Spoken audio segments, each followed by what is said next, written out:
Hello everybody, my name is Kazm Vulfhart, aka King Kazm, where you will call me, and welcome back to Pokemon Violet, the Bug-type Gym Leader run. I just now realized that this tune is the Driftvale City tune.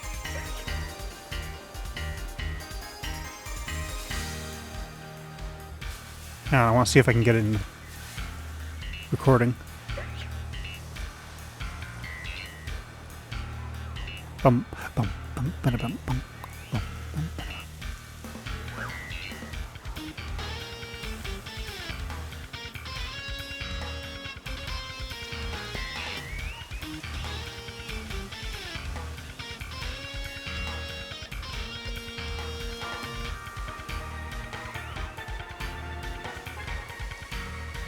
Sorry, I'm trying to get the tune into the recording, so give me a minute.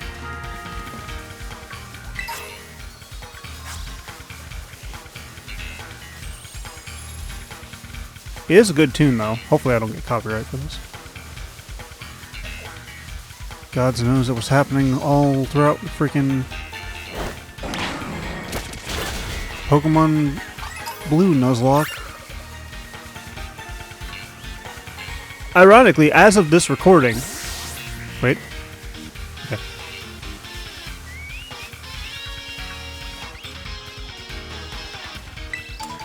Sorry, I'm trying to listen to it.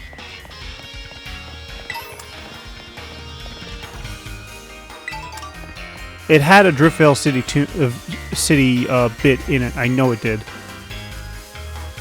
I walked away, came back, and it played.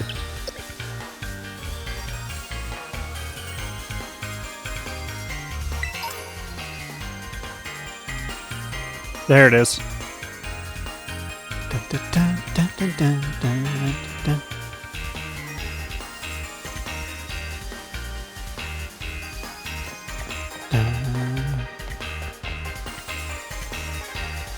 I do like the music in this game, I really do. Pokemon music is such a good genre. It should be a genre.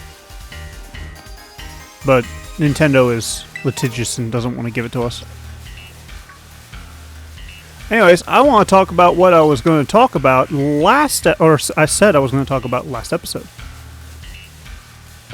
Oh, right, I have to catch an Alolan Pokemon. And what I was talking about was Folklore. And Folklore actually does have something to do with Pokemon, so just bear with me here. So Folklore is an interesting concept to me, and it's one of my favorite topics to kind of veg out to, if that makes sense. Like, I'll listen to it and absorb it, but I here you are.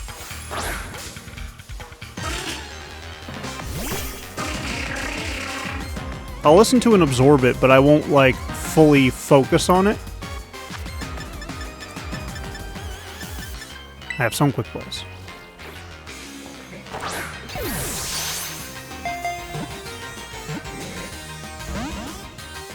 I should have gone after something smaller. It's fine, though. I can take him out. Hopefully. But Folklore is something that's intriguing to me for the simple fact that, well...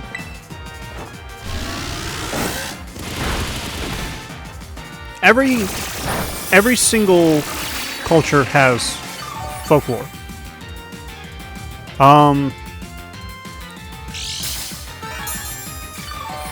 Every single culture, and technically speaking, not to step on toes, but I feel like religion kind of falls into the category of folklore, but more in the case of it's taken a lot more seriously, let's put it that way. I'm not trying to disparage religion, by the way, just quite literally saying, from the standpoint of an outsider looking in, a lot of stories from religion could be considered folklore-ish. Anyways, moving on, trying not to step on toes here.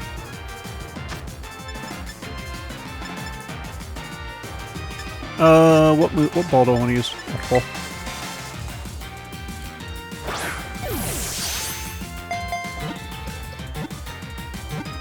folklore is interesting to me for the simple fact that, regardless of how you look at it, it's intriguing to listen to because folklore has been used as a means of explaining phenomenon in one aspect or another.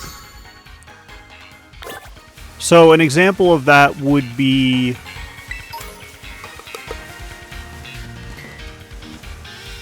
I guess Wendigos, wouldn't they?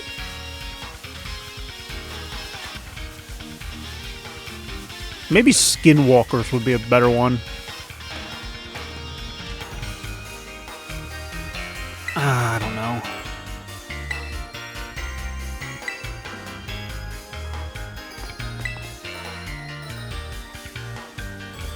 Yes, can I open... Yes, I can just show you the box. That's all I care about.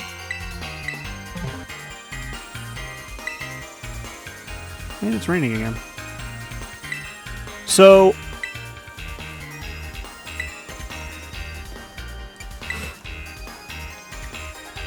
I'm trying to think of a good explanation. You know what?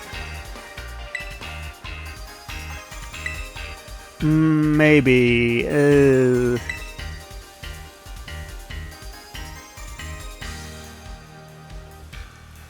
I'm trying to think. I'm running through the folklore in my head of a lot of different cultures, and I'm trying to think of like a good one to explain or use to explain.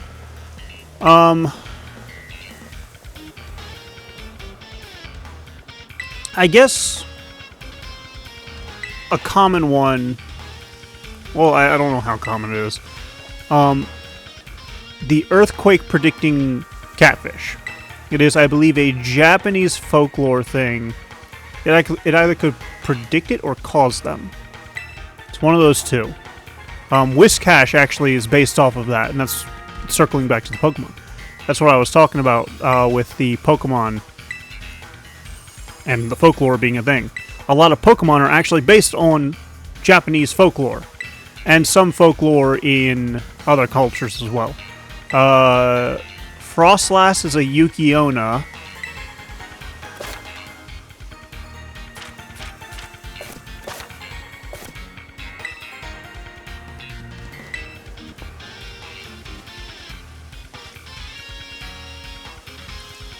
I'm drawing a blank on everything else.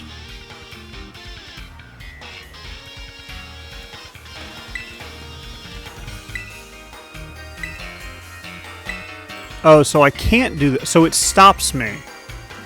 So I need to fight Carmine with...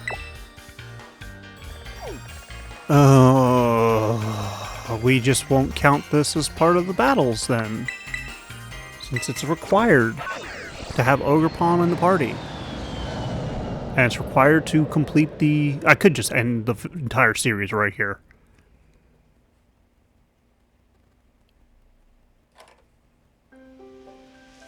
I could, but I won't because there's challenges ahead. I will switch, as much as it pains me, I will switch Pancake.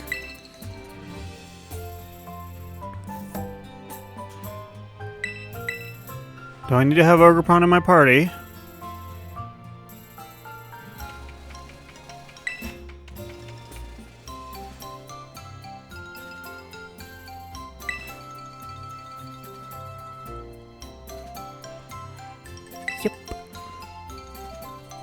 I hate when games do this to me.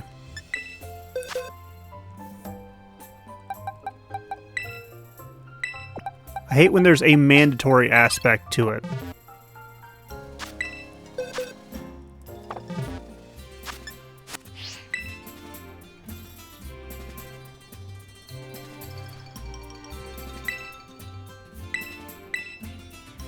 You gotta earn it, though. You're gonna face all my bug types first and foremost. But anyways, folklore is always interesting to me because it's a way to explain stuff. It's a way for early age cultures, like cultures in their early ages, to explain phenomenon that they don't understand.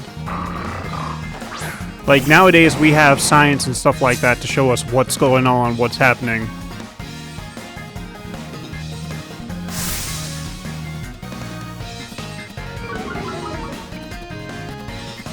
So it's... I want Stealth Rock first.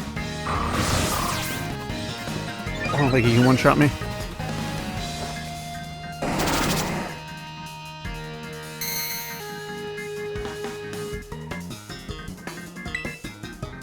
Toxic spikes. Oh, and it's raining now. Lovely. But hearing the stories themselves is what's really interesting to me, because, like, for those... So, example for a lot of... probably a lot of my fan base. Wendigos. For those that don't know, Wendigos are... souls of hunger? If I get this wrong, I apologize. I'm genuine. Like, the amount of information I'm getting from different sources is so staggering that it's difficult for me sometimes to figure out, like, what's what.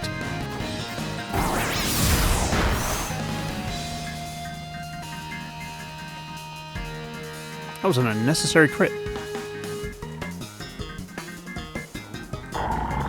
But anyways, so a prime example is, well, I'm going to use Wendigos, and I'm going to do my best to talk about them.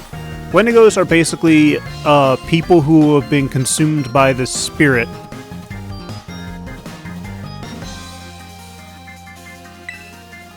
And this spirit...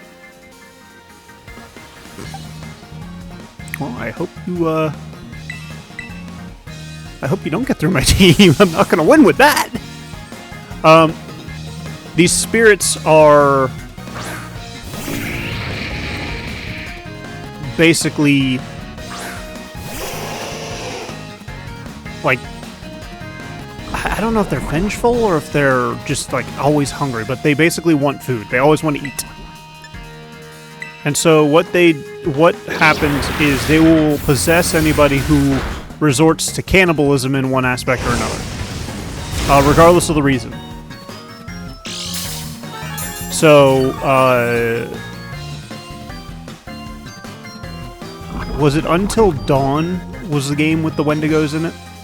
Basically, I can't remember the game, but basically the whole concept of Wendigos is they're people who have resorted to cannibalism, usually because of times of strife.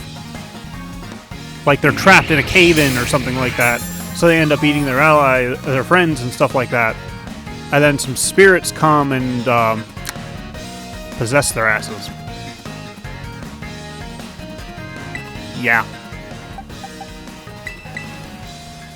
And then it turns them into hungry monsters that want to continue consuming flesh.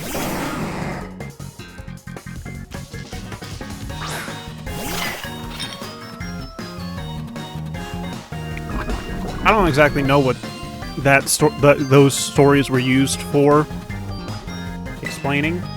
I'm pretty sure it was more along the lines of meant to warn people against certain things, like warn them against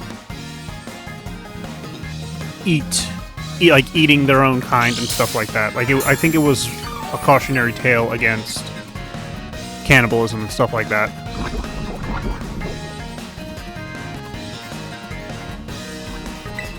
But once again, I don't know. If I remember correctly, it is a Native American folklore made popular by modern media. So, not being a Native American myself, or of Native American descent, I don't fully know the story. I know...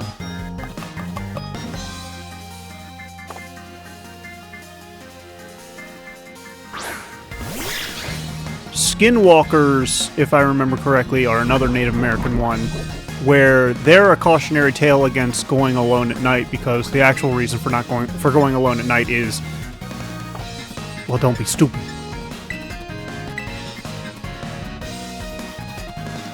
I'm getting lucky with this paralysis stuff.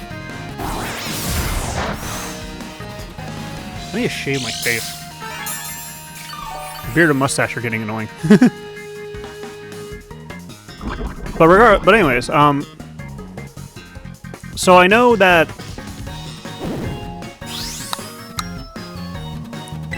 brain doesn't want to work. I know that, like, the Skinwalker tale is... Well, I don't know the tale, but I know the creature itself. The creature basically has the ability to take the skin of its victims and wear it, and it uses that to lure in more victims. And that's basically how it feeds and hunts and stuff like that.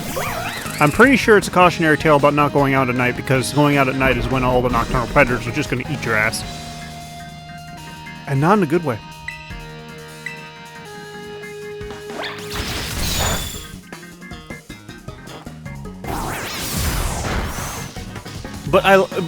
That's one of the reasons like I like Folklore, is because there's a cautionary tale behind most of the Folklore, but there's also like this aspect of creativity behind the creatures themselves.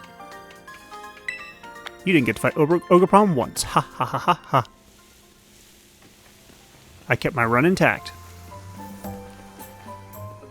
Poor Ogrepon only has 1 HP. We get along so well, I don't make her battle at all.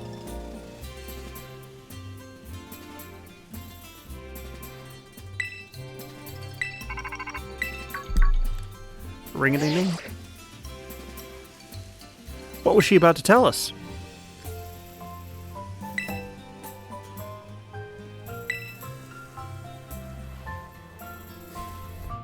But like, the reason I bring up Folklore is because Folklore is actually a really common thing in Pokemon.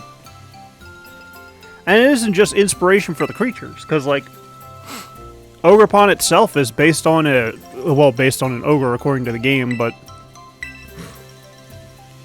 like, it has some genuine like inspiration from real world folklore. But like the Teal Mask DLC actually delves into how folklore is passed down and like what it says and how it can be wrong or right.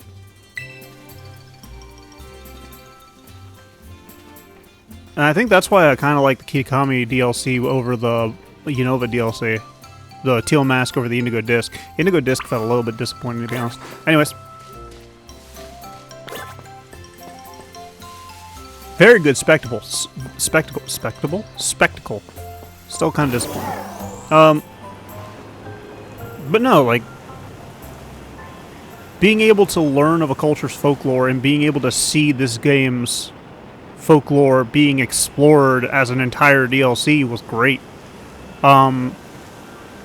I don't know if... Maybe. I don't know if the main game's, like, storyline, quote-unquote, it qualifies as folklore. It probably would count as legends, which is a type of folklore. But in all seriousness, like, learning about the Titans and stuff like that, and Area Zero and stuff, and it felt like I was learning about folklore, and it was great, and I liked it. And it's always that, like, level of mystery and stuff like that it catches the intrigue of people, and that's why folklore can go on for ages and ages and ages.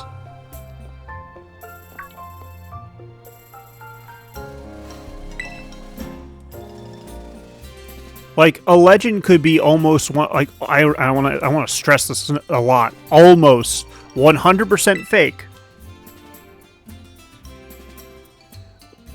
But that little bit, that 0.0001%, is enough to keep a legend going. And I love it, because for the longest time, it was absolute fact that ghosts didn't exist. But with the advent of technology and stuff like that, we're getting more and more evidence against that truth, that 100% fact. Which is not 100% in my book, because I believe in ghosts, but you know.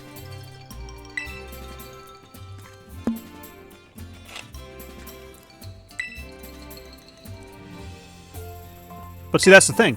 Like, it's a matter of perspective, for one.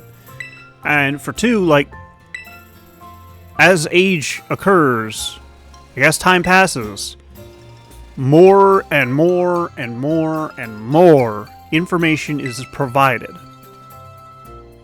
Oh no.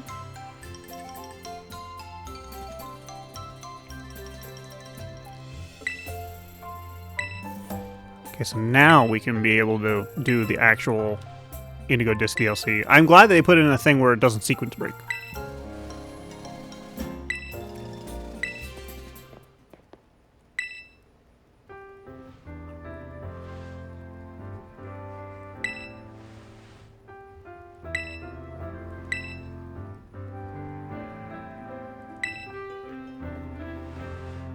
She brings up a good point. And this is part of the reason why I don't want to visit places where there's folklore and stuff. Because for an outsider like me who is, you know, just an outsider, going to a town to like see its folklore is literally me going to a... It's quite literally me going to a town feeding the tourist industry. Because no matter how you slice it, no matter how you sugarcoat it, I would be a tourist at that point. I would be a tourist visiting a town, even if it was under the good intentions of just exploring the town itself and seeing what it's like. And that sucks. And I feel... And it sucks for me because I want to be able to explore these towns without feeding the tourist industry. But I also want to, like, allow the inhabitants of these small towns or these towns where they don't want too many tourists, or these countries that don't want too many tourists. I want them to be able to live their peaceful lives without some rando from another country or another town or another city just invading their privacy.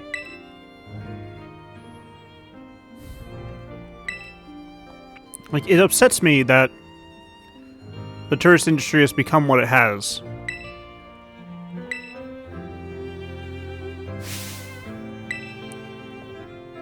Like, even if I were to pay for everything, like buy a private jet, get a private and like get a pay for the fuel.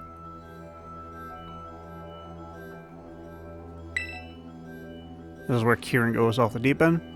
If I were to own a private jet, pay for the fuel, basically pay my entire way without putting any money into the actual tourist industry, like not get a travel agency, none of that, find a place to stay that isn't owned by a hotel or anything like that, I couldn't visit Hawaii without feeding the tourist industry. Like, that's the unequivocal truth.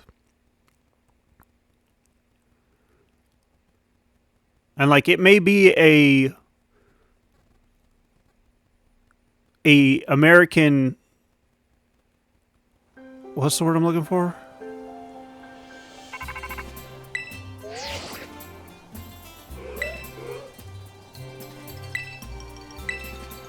It's an American affiliated location, but it's still a tourist location. And I learned this a long time ago as a child, and it upsets me to my like very core that when I haven't flown there yet, that's why. I'm smart. I swear I'm smart. But when I was a kid, I read an article, I think it was in a magazine or in a book about this. And it was basically telling me, like, how no matter how much I wanted to, I would be still feeding the machine because, like, part of the tourist industry is just people from out of town, quote unquote, coming in and seeing it. Like, that is pretty much by definition how the tourist industry works. Like, even if I don't don't pay the machine, I'm still an outsider coming to look at the actual, like, landscape or whatever I'm going there for. There's a lot of berries here.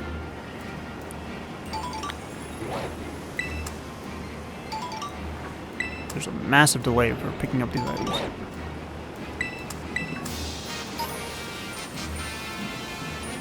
So that's why I try my hardest not to, like...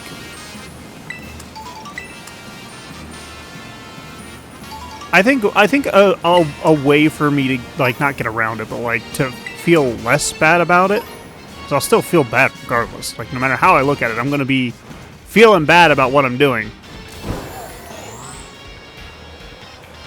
I'm going to be feeling bad about it. The issue is I live near a tourist town. That's funny.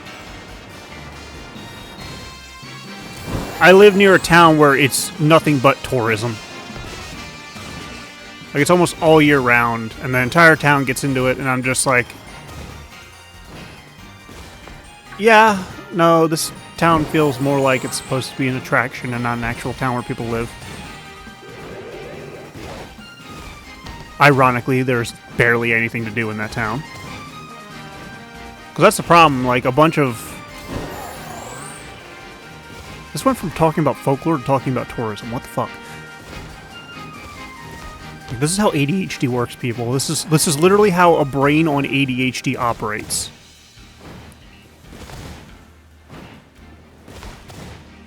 So if you can't handle my videos, then I don't think you can handle a person with ADHD. Jokes aside, that's the thing about, like, that's brain work. Brain, please work. By the way, I'm doing barbecues in this game, but I'm not gonna go ham on the barbecues till I get the legendaries.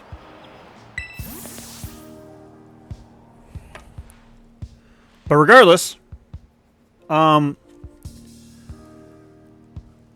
lot of tourist towns...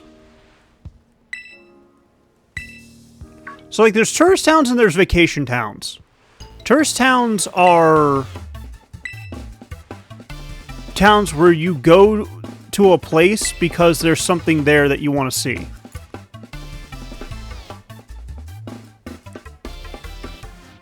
Whether that be the culture, the landscape, the architecture, basically, like, famous monuments would arguably make something a tourist town. But that's pretty much all there is to it. Vacation towns are towns where you go there for a vacation, and part of what's part of the vacation is being a tourist. So, like, an example is... Florida is a vacation town, but from what I remember, there's not really many tourist spots. Maybe Miami, but I don't know. I tend to stay away from the bigger cities. I stick along the beach. I have to battle now? I can't take a break? Well, hopefully this will be quick.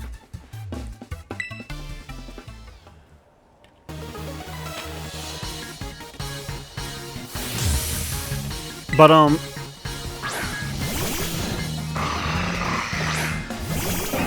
need to take out the cannon now.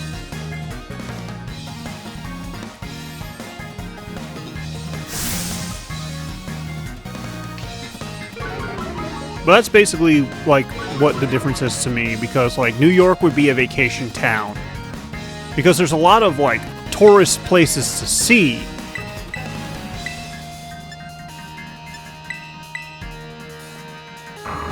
But there's also a lot of things to do in that town. There's a lot of things to do in New York City.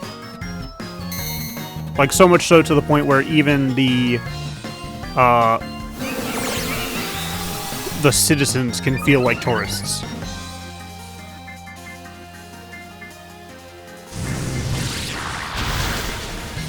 Right, you have that. I should just straight up kill you.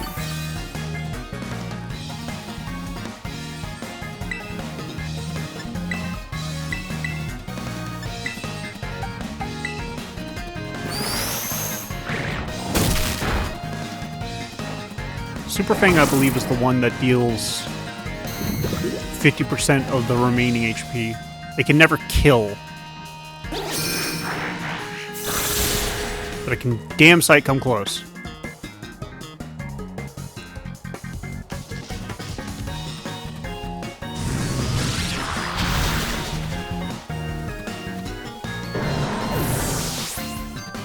Okay, I literally just fought her not even like 10 minutes ago. What else did she use? I didn't notice Toucan had a tail it can sit on. That's neat.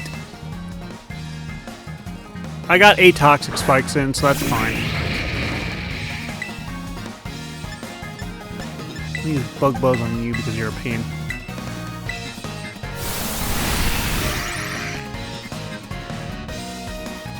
There's the beak cannon I don't want to deal with.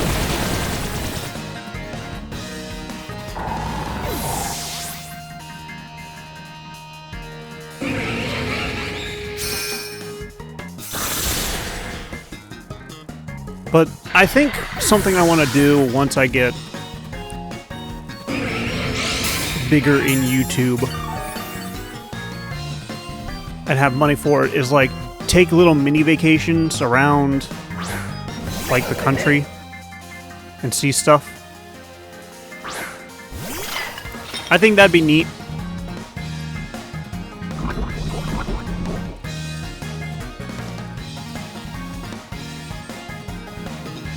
Because quite frankly, like, there's a lot of places that I can see and go to and still enjoy myself.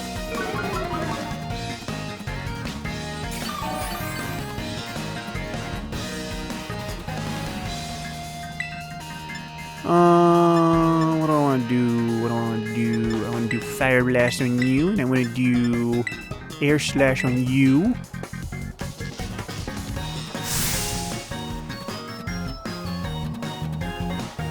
The wind! I've been dealing with the wind and storms over here lately. It's been a real pain! No, actually I needed it because I need this entire area to be cooled down. It has been over 90 degrees any day I actually work outside, and it has been absolute hell, and I hate it. Love it when one of those, like, damage-reducing berries doesn't work. That was a waste of a berry. Oh, and now I'm dead. Oh, I'm glad I didn't get frozen. Haha, you're dead.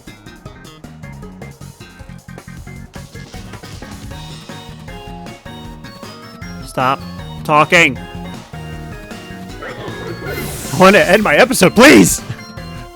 You have me trapped! Please!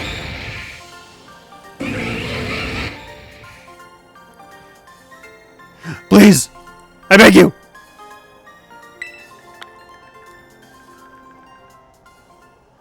I need to wipe off my pop filter. It's not even really a pop filter, it's just a screen.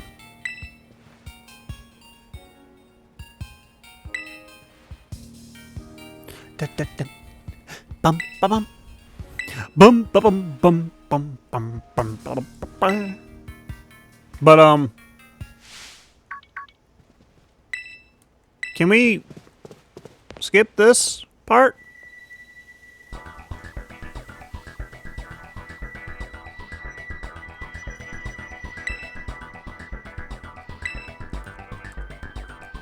Okay, I'm just gonna skip to the dialogue.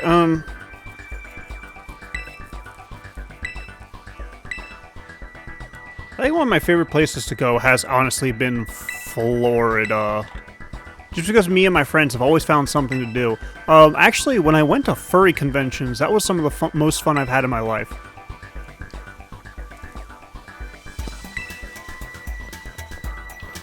Because it wasn't just like being in the convention that was fun. It was also just like hanging out with friends. I think that's the thing, like, at least for me, sometimes what makes a trip fun is the people you go with.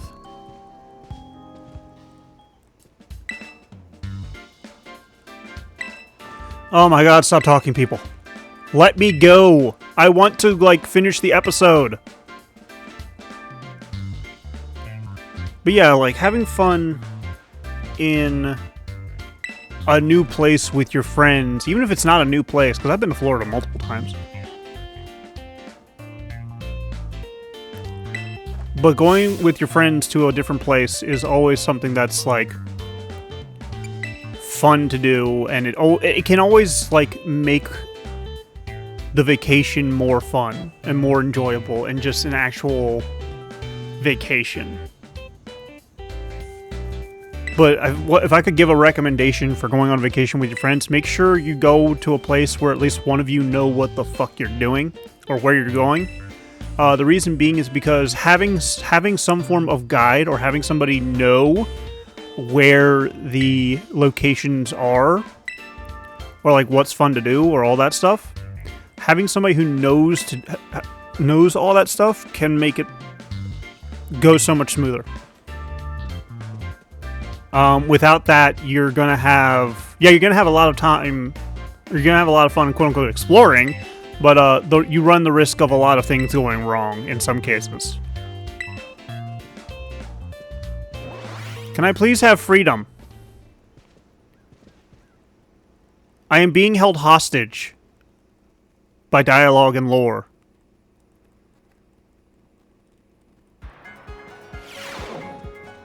Oh, fuck me. Stop talking, stop talking, stop talking, stop talking, stop talking, stop talking. I don't care. I don't care. I don't care. I might just call it here. But I want to be able to save right after.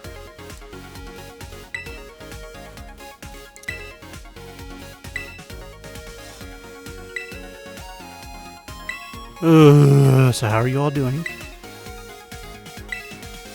Are you having a fun time? Is life going well?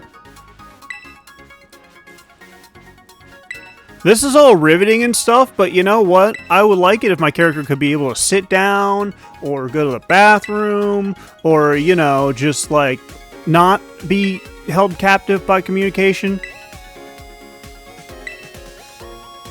I like when a game allows you to have a communication with somebody. Whether that be NPC or like a player or something like that.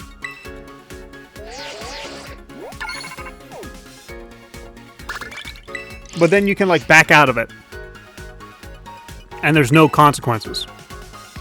Oh my goodness, thank you. Okay, I'm going to call it here. Thank you all so much for watching. If you enjoyed this episode, please leave a like. And don't forget to subscribe to my channel. We see more content like this in the future. And if you come back on the regular and you're not subscribed, please subscribe. It's free to help out. I'm greatly appreciative. If you could share this video with your friends, your family, your favorite group of tourists/folklore enthusiasts, I'd appreciate that as well. And I have links to my Discord, my Ko-fi, or my Patreon in the description below. So if you would like to support me or join me in any of those endeavors, that would be appreciated as well. And, as always, I will see you as we continue our adventures in Pokemon Violet, the Bug-type Gym Leader run. Bye-bye!